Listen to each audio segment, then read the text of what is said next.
ಇಲ್ಲೇನು ನೋಡ್ತಾ ಇದ್ದೀರಿ, ಇದು ಗ್ಲೆರಿಸಿಡಿಯಾ ಅಂತ ಕರಿತೀವಿ ಇದನ್ನು.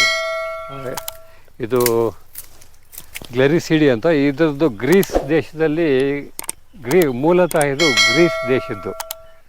ಗ್ಲೆರಿ ಅಂತ ಅಂದರೆ ಇಲಿ, ಸಿಡಿಯಾ ಅಂತಂದರೆ ಪಾಷಾಣ ಅಂತ. ಇಲಿ ಪಾಷಾಣ ನೀವೇನಿಗೆ ಕೇಳ್ಬೋದು, ಸೈನೈಡ್ ಸೂಸೈಡ್ ಅಂತ ಏನು ಸೈನೈಡ್ ಅಂತ ಕೇಳಿರ್ತೀರಿ. ಆ ಥರದ್ದು ಸಿಡಿಯಾ ಅಂತ. ಗ್ಲೆರಿ ಇಲಿ ಪಾಷಾಣ ಅಂತ ಇದರ ಹೆಸರು. ಅಲ್ಲಿ ಏನು ಮಾಡ್ತಿದ್ರು ಅಂತ, ಇದರ ತೊಗಟೆ ಮತ್ತು ಎಲೆಗಳನ್ನು ವಸ್ತುಗಳು, ಬೇರೆ ಆಹಾರದ ವಸ್ತುಗಳಲ್ಲಿ ಮಿಶ್ರಣ ಮಾಡಿ ಒಂದು ದಿವಸ ಇಟ್ಟು ಆಮೇಲೆ ಅದನ್ನು ಇಲಿಗಳು ಓಡಾಡೋಂಥ ಜಾಗದಲ್ಲಿ ಹಾಕಿ ಇಲಿಗಳು ತಿಂದು ಸಾಯ್ತವಂತೆ. ಅದಕ್ಕಾಗಿ ಇದನ್ನು ಗ್ಲೆರಿಸಿಡಿಯಾ ಅಂತ ಕರೀತಾರೆ. ಇದು ಆ ದೇಶದಿಂದ ನಮಗೆ ಬಳುವಳಿಯಾಗಿ ಬಂದಂಥ ಉತ್ತಮವಾದಂಥ ಸಸ್ಯ.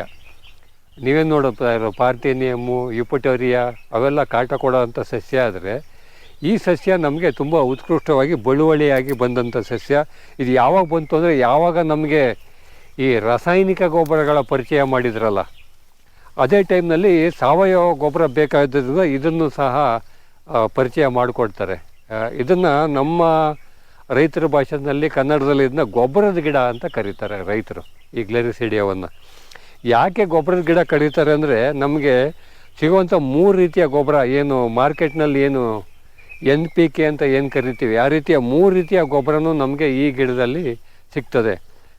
ಈ ಏನು ಹಸಿರು ಭಾಗದಲ್ಲಿ ನಮಗೆ ಸಾರಜನಕ ಸಿಗ್ತದೆ, ಈ ತೊಗಟೆ ಭಾಗದಲ್ಲಿ ನಮಗೆ ಸೂಪರ್ ಫಾಸ್ಫೇಟ್ ಅಂತ ಸಿಗ್ತದೆ, ಬೂದಿ ಅಂತೀವಿ. ಅಥವಾ ಈ ಒಳಗಡೆ ಏನಿದೆ ಅದರಲ್ಲಿ ನಮಗೆ ಪೊಟ್ಯಾಶ್ ಸಿಗ್ತದೆ. ಉತ್ತಮವಾದಂಥ ಗೊಬ್ಬರ. ನಾನು ಫಸ್ಟು ಸಹಜ ಕೃಷಿ ಅಥವಾ ಸಾವಯವ ಕೃಷಿ ಮಾಡ್ಬೇಕಾದ್ರೆ ನನಗೆ ಗೊಬ್ಬರದ ಒಂದು ಮೂಲ ಬೇಕಾಯಿತು. ಮೊದಲು ನಾವು ಹಣ ಕೊಟ್ಟು ಹೊರಗಡೆಯಿಂದ ತರ್ತಾಯಿದ್ದೋ, ಆಮೇಲೆ ತೋಟದಲ್ಲಿ ಸೆಣಬು ಹಾಕೋಕ್ಕೆ ಶುರು ಮಾಡ್ದೋ. ಸೆಣಬು ಹಾಕಿದಾಗ ಮತ್ತೆ ಉಳುಮೆ ಮಾಡಬೇಕು. ಈ ಸೆಣಬಾಗಲಿ ಡಯಂಚ ಆಗಲಿ ತೋಟದಲ್ಲಿ ಎರಚಾದಾಗ ಉಳುಮೆ ಮಾಡಬೇಕು. ದನಗಳು ಕಮ್ಮಿ ಮತ್ತು ಟ್ಯಾಕ್ಟ್ರನ್ನ ಅವಲಂಬಿತ ಜಾಸ್ತಿ ಆಗ್ತಾ ಹೋದಾಗ, ಟ್ಯಾಕ್ಟ್ರು ಒಂದು ಸತಿ ಓಡಾಡಿದರೆ ಸುಮಾರು ಒಂದು 4 ರಿಂದ 5 ಟನ್ನು ಟ್ಯಾಕ್ಟ್ರ್ ತೂಕ ಇರ್ತದೆ. ಸಾವಯವ ಕೃಷಿ ಮಾಡ್ತಾಯಿದ್ದೀವಿ ನಿಜ, ಬಟ್ ಈ ಸೆಣಬು ಚೆಲ್ಲಿದಾಗ, ಡಯಂಚ ಚೆಲ್ಲಿದಾಗ ಟ್ಯಾಕ್ಟ್ರ್ಗಳ ಅವಶ್ಯಕತೆ ಇದ್ದೇ ಇರ್ತದೆ. ಈಗ ಬಿಡಿ ಮಿನಿ ಟ್ಯಾಕ್ಟ್ರ್ಗಳು, ಟಿಲ್ಲರ್ಗಳು ಬಂದಿದೆ. ಆಗ ನನಗೆ ಬೇರೆ ರೀತಿಯ ವ್ಯವಸ್ಥೆ ಇರಲಿಲ್ಲ.